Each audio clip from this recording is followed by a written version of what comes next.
SICയുടെ machine ആർക്കിടെക്ചറാണ് നമ്മൾ പഠിക്കുന്നത്. So SICനെ പറ്റി പറയുകയാണെന്നുണ്ടെങ്കിൽ basically SIC it's A hypothetical model and അത് നമ്മളിപ്പോൾ ഒരു റിയൽ ടൈം മെഷീനിനെ എങ്ങനെയാണ് ഹാർഡ്വെയർ ഫങ്ഷൻസും ഫീച്ചേഴ്സും ഒക്കെ ഉള്ളത് എന്നതിനെ പറ്റി അണ്ടർസ്റ്റാൻഡ് ചെയ്യാൻ വേണ്ടിയിട്ടാണ് SIC ഹൈപ്പോത്തറ്റിക്കൽ മോഡൽ നമ്മൾ യൂസ് ചെയ്യുന്നത്. അതിന് 2 ടൈപ്സ് ഉണ്ട്, 2 വേർഷൻസ് ഉണ്ട്. ഒന്ന് SIC സ്റ്റാൻഡേർഡ് മോഡലും പിന്നെ SIC XE. XE stands for extra expensive or extra equipment. So ഇവിടെ നമ്മൾ നോക്കാൻ പോകുന്നത് SIC സ്റ്റാൻഡേർഡ് മോഡലിൻ്റെ മെഷീൻ ആർക്കിടെക്ചറാണ്. ആദ്യമേ SICയുടെ മെമ്മറീനെ പറ്റി പറയാം.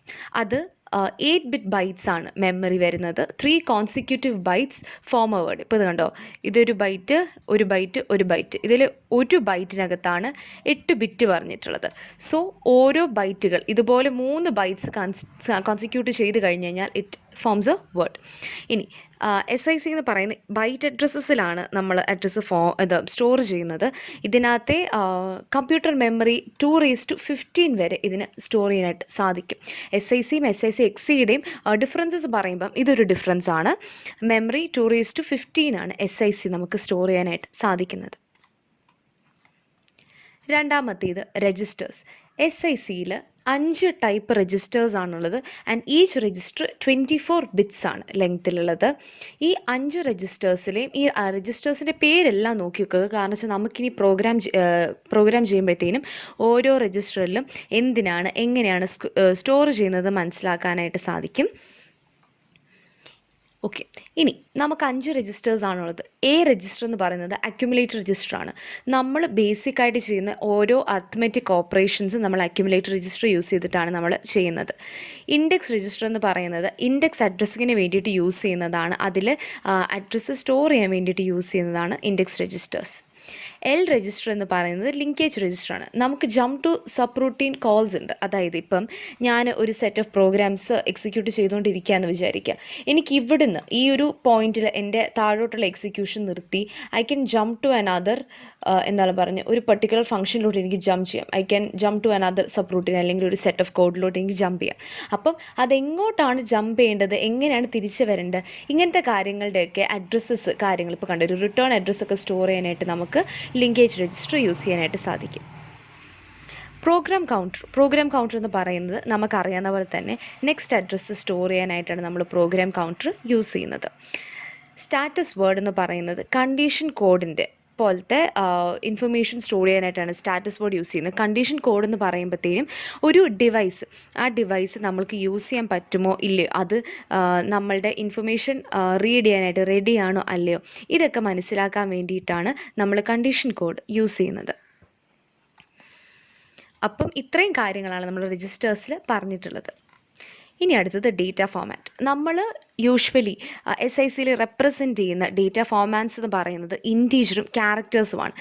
നമുക്ക് SICയിൽ ഫ്ലോട്ടിംഗ് പോയിൻറ്റ് റിപ്രസെൻറ്റ് ചെയ്യാനായിട്ട് സാധിക്കുന്നതല്ല. അത് ഒരു ഡിഫറൻസ് ആണ് SIC XE വെച്ചിട്ട്. XEയിലാണെങ്കിൽ നമുക്ക് ഫ്ലോട്ടിംഗ് പോയിൻറ്റ് നമ്പേഴ്സിന് നമുക്ക് റെപ്രസെൻറ്റ് ചെയ്യാനായിട്ട് സാധിക്കും. അതുപോലെ തന്നെ SIC XEയിലും 5 കൂടുതൽ രജിസ്റ്റേഴ്സും ഉണ്ട്. ഇൻറ്റീജേഴ്സ്, SICയിൽ ഇൻറ്റീജേഴ്സ് സ്റ്റോർ ചെയ്യുന്നത് 24 ബിറ്റ് ബൈനറി നമ്പേഴ്സ് ആയിട്ടാണ്. ക്യാരക്ടറിന് 8 ബിറ്റ് ASCII കോഡായിട്ടായിരിക്കും നമ്മൾ സ്റ്റോർ ചെയ്യുന്നത്. ഇനി അടുത്തത് ഇൻസ്ട്രക്ഷൻ ഫോമാറ്റാണ്. എല്ലാ ഇൻസ്ട്രക്ഷൻ ഒരു പർട്ടിക്കുലർ ഫോർമാറ്റ്, ഒരൊറ്റ ഫോർമാറ്റ് ഇൻസ്ട്രക്ഷൻസിനുള്ളൂ. അത് ഓപ്പ് കോഡ് 8 ബിറ്റും ഒരു X. അതെന്ന് പറയുന്നത് ഇൻഡെക്സ് അഡ്രസ്സിംഗ് ബോർഡിനെ ഡിനോട്ട് ചെയ്യാൻ വേണ്ടിയിട്ടാണ്. അതായത് ഇൻഡെക്സ്ഡ് ആണെന്നുണ്ടെങ്കിൽ ഇത് 1ഉം ഡയറക്റ്റ് ആണെന്നുണ്ടെങ്കിൽ ഈ ഒരു ബിറ്റ് 0യും ആയിരിക്കും. അപ്പോൾ ഇതിനെ ഫ്ലാഗ് ബിറ്റ് എന്നാണ് നമ്മൾ പറയുന്നത്, ഫ്ലാഗ് ബിറ്റ് X. ഇത് അഡ്രസ്സ്, അതായത് നമ്മളുടെ ഈ ഒരു ഓപ്പറൻറ്റിനെ ഫെച്ച് ചെയ്യാനുള്ള അഡ്രസ്സും കാര്യങ്ങളൊക്കെ ആയിരിക്കും ഈ ഒരു 15 ബിറ്റിൽ പറയുന്നത്. സോ ടോട്ടലി നമ്മളുടെ മെഷീൻ ഇൻസ്ട്രക്ഷനെ സ്റ്റോർ ചെയ്യുന്നത് 24 ബിറ്റ് ഫോർമാറ്റിൽ ആയിരിക്കും. SICയുടെ അഡ്രസ്സിംഗ് മോഡ്സ് എന്ന് പറയുന്നത് 2 ടൈപ്പ് അഡ്രസ്സിംഗ് മോഡ്സ് ആണുള്ളത്. ഡയറക്റ്റ് അഡ്രസ്സിംഗ് മോഡുണ്ട്, ഇൻഡെക്സ്ഡ് അഡ്രസ്സിംഗ് മോഡുണ്ട്. ഞാൻ നേരത്തെ പറഞ്ഞ പോലെ തന്നെ നമുക്ക് ഇൻസ്ട്രക്ഷൻ ഫോമാറ്റിനകത്ത് ഒരു ബിറ്റ് ഉണ്ട് X. ആ ഫ്ലാഗ് ബിറ്റ് 0 ആണെന്നുണ്ടെങ്കിൽ direct addressing mode, which means that നമുക്ക് ഈ ഒരു 15 ബിറ്റിൽ നമ്മൾ സ്റ്റോർ ചെയ്യുന്ന അഡ്രസ്സ് അതുപോലെ തന്നെ നമുക്ക് എടുക്കാനായിട്ട് സാധിക്കും. അതേസമയം ഇൻഡെക്സ്ഡ് അഡ്രസ്സിംഗ് മോഡ് ആണെന്നുണ്ടെങ്കിൽ നമ്മുടെ ഫ്ലാഗ് ബിറ്റ് 1 ആയിരിക്കും, വിച്ച് മീൻസ് ദാറ്റ് നമ്മളുടെ ഇൻഡെക്സ് രജിസ്റ്റർ X എന്ന് പറയുന്ന രജിസ്റ്ററിനകത്തായിരിക്കും നമ്മൾ നമ്മളുടെ ഇൻഡെക്സ്, ആ ഒരു ഇൻഡെക്സും നമ്മുടെ ഒറിജിനൽ അഡ്രസ്സുമായിട്ട് അല്ലെങ്കിൽ ആ ഒരു ഇൻസ്ട്രക്ഷനെ കൊടുത്ത അഡ്രസ്സുമായിട്ട് ആഡ് ചെയ്താലേ നമ്മുടെ ടാർഗറ്റ് അഡ്രസ്സ് നമുക്ക് കിട്ടാനായിട്ട് സാധിക്കത്തുള്ളൂ. സോ അതിനായിട്ടാണ് നമ്മൾ ഈ ഒരു രജിസ്റ്റർ, ഇൻഡെക്സ് രജിസ്റ്റർ യൂസ് ചെയ്യുന്നത് ഫോർ അഡ്രസ്സിങ് പർപ്പസസ്. ഇനി നമ്മൾ നോക്കാൻ പോകുന്നത് SICയുടെ ഇൻസ്ട്രക്ഷൻ സെറ്റാണ്. ഇൻസ്ട്രക്ഷൻ സെറ്റിനെ നമുക്ക് മനസ്സിലാക്കാനായിട്ട് സാധിച്ചു എന്നുണ്ടെങ്കിൽ നമുക്ക് പ്രോഗ്രാംസ് എഴുതാനായിട്ട് ഈസി ആയിരിക്കും. സോ ഫസ്റ്റ്ലി നമുക്ക് instruction four load and storing in registers. ഇപ്പം എ എന്ന് പറഞ്ഞ എൻ്റെ അക്യുമുലേറ്റർ രജിസ്റ്ററിലാണ് എനിക്ക് ഇൻഫർമേഷൻ സ്റ്റോർ ചെയ്യേണ്ടത് എന്നുണ്ടെങ്കിൽ load information to the A, അതാണ് LDA. Store information like store information from A, അതാണ് STA. അതായത് ഇപ്പോൾ എനിക്കിപ്പോൾ ഒരു വേരിയബിൾ ഉണ്ട്, let it be alpha. Okay, ഈ ആൽഫയുടെ കണ്ടൻറ്റിനെ എനിക്ക് എയിലോട്ട് സ്റ്റോർ ചെയ്യണം എന്നുണ്ടെങ്കിൽ എനിക്ക് LDA യൂസ് ചെയ്യാം. ആ എയുടെ ആക്യുമുലേറ്ററിൻ്റെ കണ്ടൻറ്റിനെ എനിക്ക് ആൽഫയിലോട്ട് എനിക്ക് മാറ്റണം എന്നുണ്ടെങ്കിൽ എനിക്ക് STA യൂസ് ചെയ്ത് ആൽഫ എന്ന് എഴുതി വെച്ചാൽ മതി. സോ സിമിലർലി ഇനി instruction for integer arithmetic operation, add, sub, mul, div, ഇതെല്ലാം ഇൻസ്ട്രക്ഷൻസ് ആണ്. ഇതൊക്കെ നമുക്ക് യൂസ് ചെയ്യാനായിട്ട് സാധിക്കും. കമ്പയർ ഇൻസ്ട്രക്ഷൻ നമുക്ക്, അതായത് നമ്മൾക്ക് ഒരു വാല്യൂ, ഒരു വേർഡിലുള്ള ഒരു മെമ്മറീനെ ഈ രജിസ്റ്റർ എയുമായിട്ട് അതിൻ്റെ വാല്യൂ കമ്പയർ ചെയ്യാനായിട്ട് സാധിക്കും. ഞാൻ നേരത്തെ പറഞ്ഞ പോലെ തന്നെ നമുക്ക് കണ്ടീഷൻ കോഡ് യൂസ് ചെയ്യും.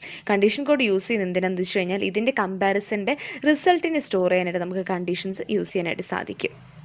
ഇനി അടുത്തത് ജമ്പ് ഇൻസ്ട്രക്ഷൻസ്.